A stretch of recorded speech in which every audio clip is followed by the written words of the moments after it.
Cricket की दुनिया यानी गेम ऑफ क्रिकेट में आपका स्वागत है।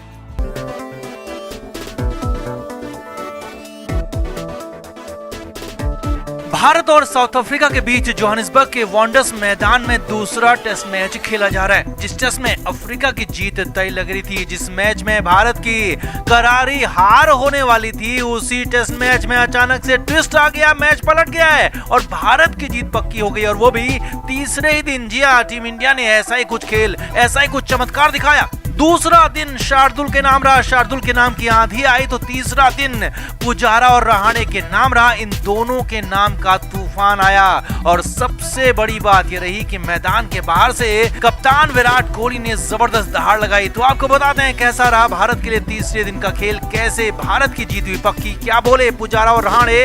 आप भी इस वीडियो को शेयर करें और कमेंट करके जरूर बताएं कि अब टीम इंडिया के जीतने के कितने चांसेस हैं, पुजारा और रहाणे ने कितनी अच्छी बैटिंग की, कमेंट जरूर करें।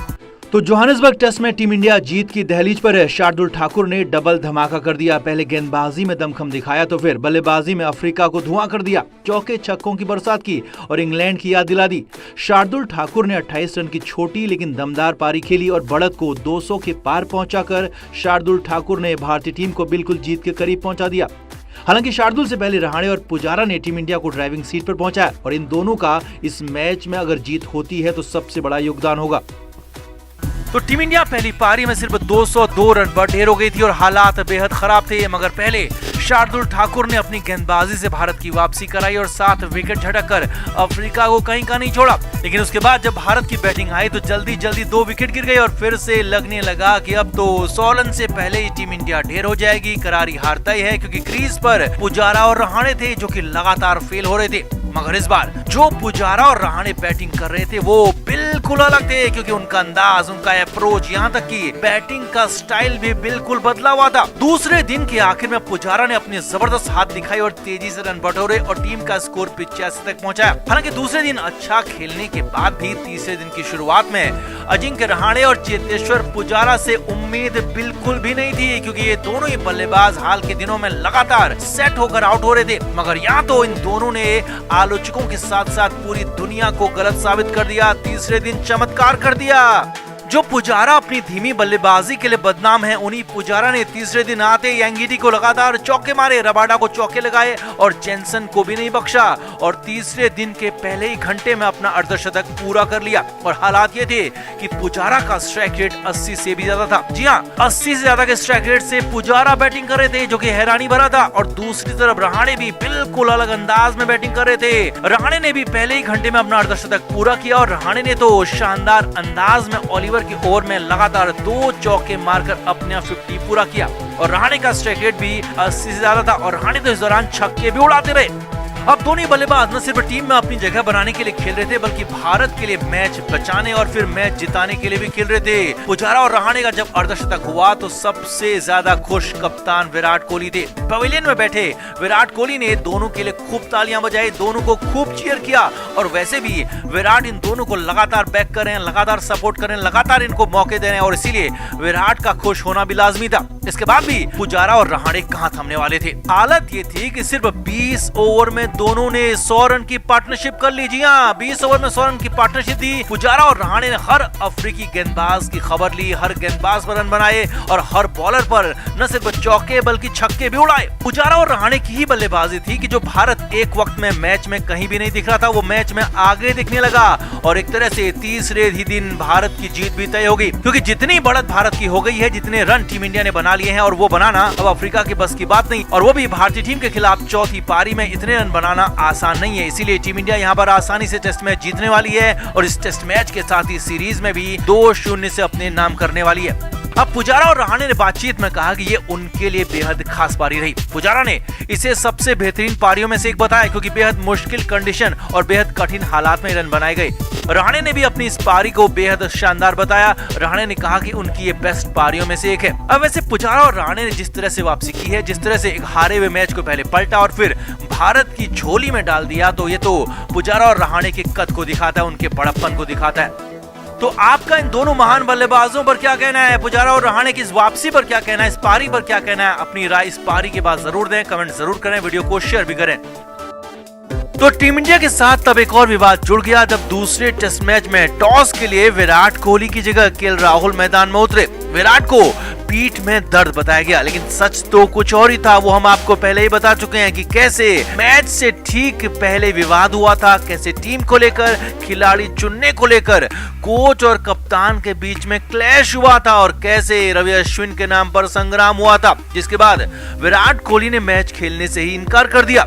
अब वही रवि अश्विन पहले दिन के खेल के बाद मीडिया के सामने आए और बहुत सारी बातें बताई, बड़े खुलासे भी किए। पहले तो रवि अश्विन ने टीम को लेकर बात की और कहा कि भारतीय टीम अभी भी पूरी तरह से मैच में है, हमें दूसरे दिन जल्द से जल्द विकेट निकालने होंगे। और फिर अश्विन ने सिराज की चोट के बारे में भी बताया कि उसे देखा जा रहा है और रात भर सिराज को ऑब्जर्वेशन में रखा गया है। इसके बाद अश्विन ने अपनी और केएल राहुल की बैटिंग की बात की और दोनों की तारीफ की। अब इन सारी बातों के बाद जब रवि अश्विन से पूछा गया कि विराट कोहली मैच क्यों नहीं खेले, तो अश्विन ने पहले कहा कि आप सभी को पता है कि विराट की पीठ में दिक्कत है और इसीलिए विराट नहीं खेले, और टॉस के वक्त राहुल ने भी यही बताया था।